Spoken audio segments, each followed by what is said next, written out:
Some people might be more periodontally involved with their cleanings. If you imagine when you're eating popcorn and you get a kernel stuck below your gum line and you can't see it, but you can tell that it's in there, it's hiding in a little pocket right below your gum line. It's just a little space in between your tooth and your gums.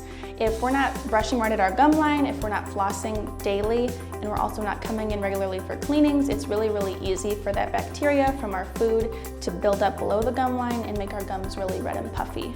The negative side to that would be that if it stays that way for too long, it can actually eat away at the bone that's holding in your teeth, which could cause a whole lot of problems. It could cause them to start moving, but the biggest thing is that it increases the space that we need to clear out of all that bacteria. So that might be a situation where we'd recommend a deeper cleaning for you, a more periodontally involved cleaning. That way we can make sure we're getting all of the bacteria out from below your gum line, which gives your gums and your bone a chance to heal. Even though you can't get those surfaces back once you lose them, it prevents the loss of it over time.